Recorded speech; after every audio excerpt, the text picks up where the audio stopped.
Picture two lunch breaks. In the first, a mother walks into an American elementary school cafeteria carrying pizza. 13 children are packed around one table, 2 girls are sitting at the far end of another, and her daughter is sitting completely alone with enough empty space around her to qualify as international waters. Later, the girl explains that the others always make her sit at the opposite end. But here's the part that really hurts. One of those girls happily visits her house for playdates. She is allowed to be her friend after school, just not where anyone at school can see it. That story comes from a parent on Reddit. It is one anonymous account, not a national statistic, but keep it in mind. We're coming back to it. Now picture a classroom in China. One student has a desk, textbooks, and technically still belongs to the class group chat. But everyone somehow forgets to tell him the homework page changed. Every project group is mysteriously full. Conversations stop when he walks over. When the teacher asks why he never joins in, 30 people suddenly become experts in not making eye contact. Nobody expelled him from the group. They simply left his body in the room and removed him socially. That second scene is a composite based on research into relational bullying in Chinese classrooms. It is not one identifiable student's story. One form of bullying seems to say, you can't get in. The other says, you're already in and you can't get out. But that distinction is about to collapse because the most Chinese detail in this entire opening actually comes from the American story. Under a Chinese video about bullying, one highly liked comment summarized the difference like this. American bullying, there's a party tomorrow. Guess who isn't invited? Chinese bullying, there's a party tomorrow. Nobody is allowed to skip it. Someone replied, that isn't bullying, that's employment. As a joke, 10 out of 10. As social science, maybe a generous 5. Americans do not only exclude people, Chinese students do not spend all day forcing classmates into team building exercises. Physical attacks, insults, rumors, social exclusion, and cyberbullying exist in both countries. So this video is not asking which nationality produces the meaner teenager. Teenagers everywhere have already formed a multinational corporation for that. The better question is this: what kind of power does each school environment make easiest to use? And before we compare bullying, we have to define it, because our first plot twist is that the statistics themselves are trying to start a fight. Under the definition used by the US government's Stop Bullying website, bullying involves unwanted aggressive behavior, a real or perceived power imbalance, and repetition or the possibility that the behavior will be repeated. Son. That power might be physical size, but it can also be popularity, embarrassing information, money, influence, or simply having 5 friends when the target has none. So one argument may be a conflict. One punch is definitely violent. But when a more powerful person knows they can repeat the same accident next Tuesday, we are looking at a bullying system.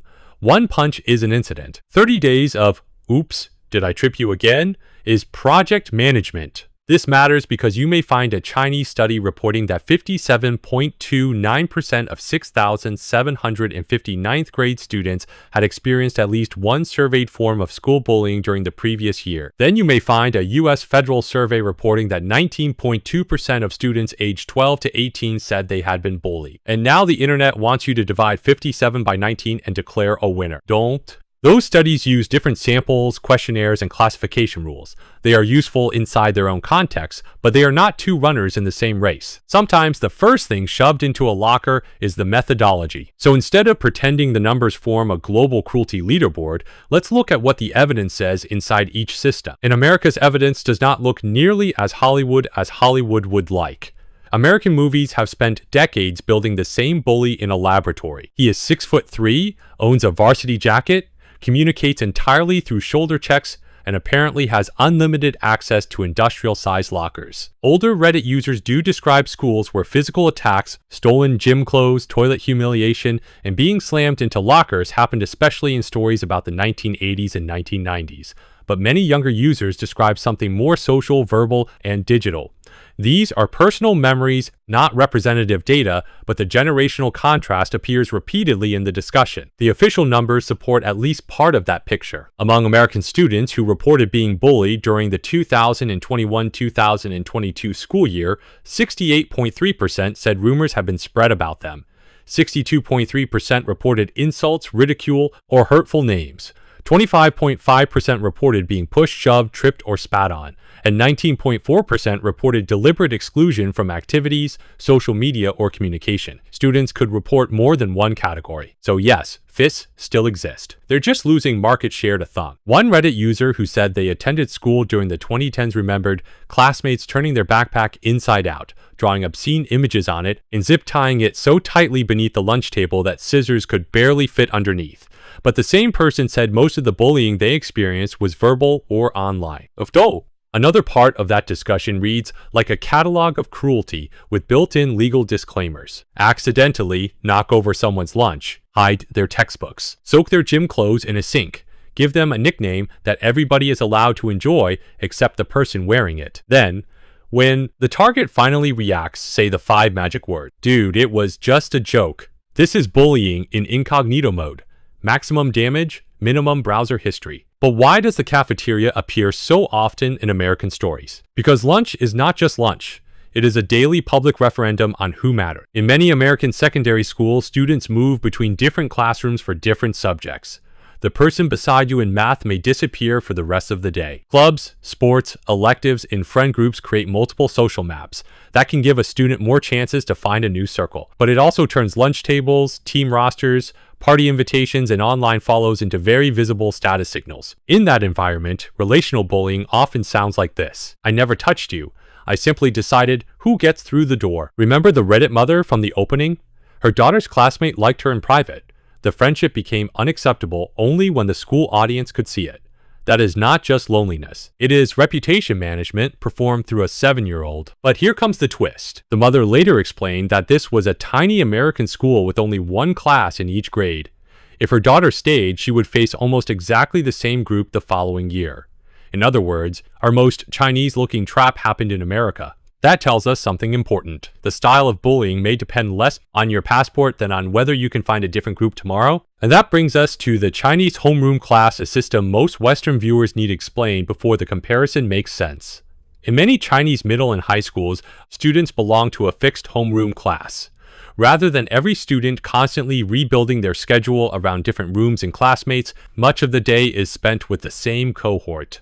A homeroom teacher may remain responsible for that class for several years. Imagine seeing the same group through algebra, history, cleaning duty, group exercises, exam rankings, and sometimes evening study. Now imagine that group has collectively decided you are the annoying one. A 2026 qualitative study interviewed 5 secondary school teachers in Zhejiang, China.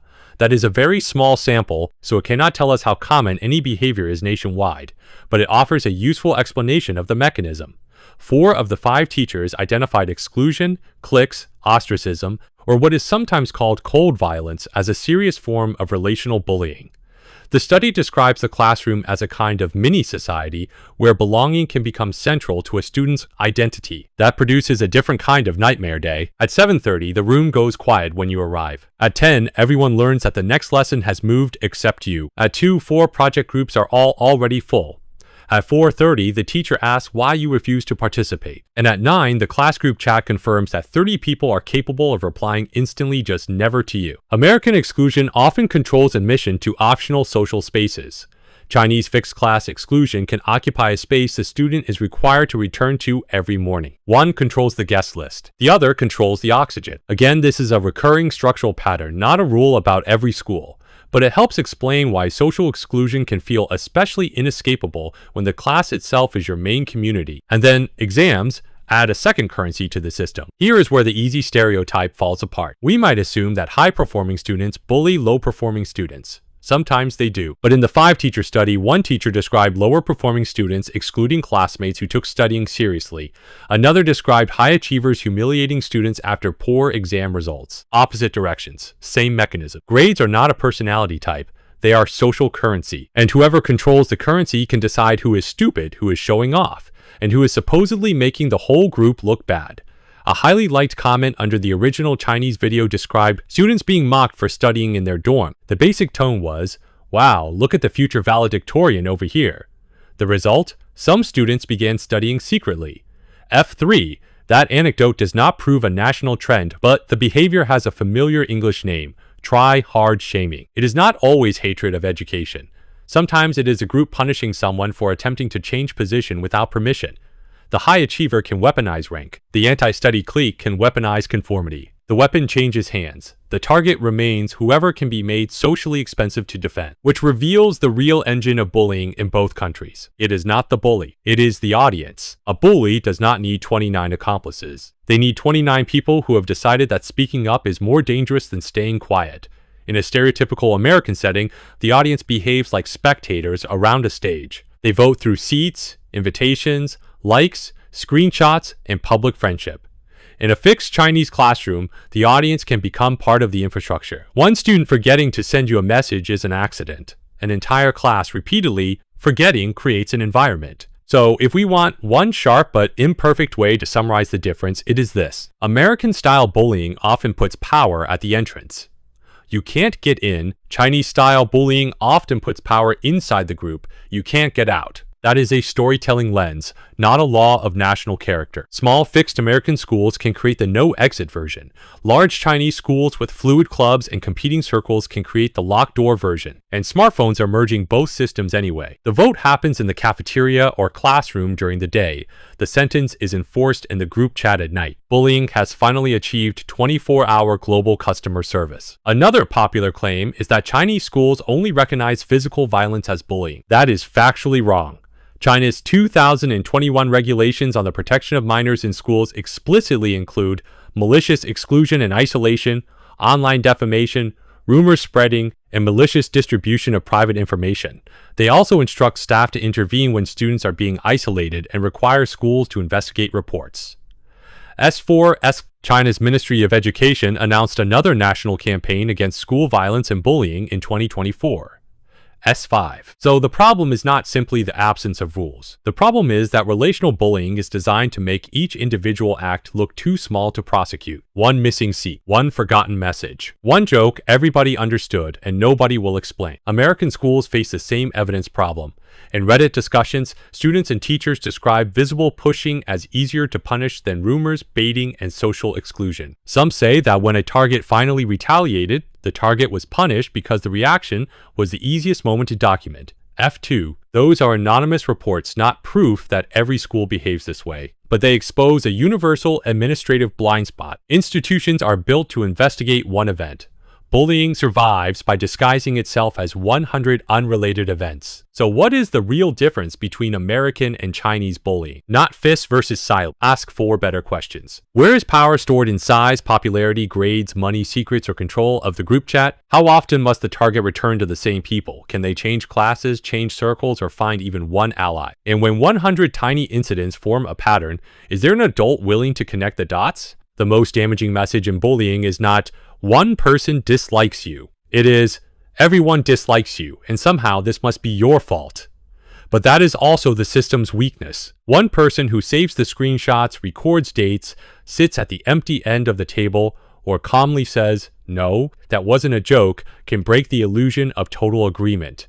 So tell me in the comments, what system did your school run? The ticket system where some people could never get in? Or the no-exit system where everyone belonged, whether they liked it or not? Please leave out real names and school names. And if this is happening to you now, save messages and dates, tell a trusted adult or school official, and contact local emergency services if you are in immediate danger. Because bullying may look different around the world, but it always depends on the same lie, that nobody else is going to do anything.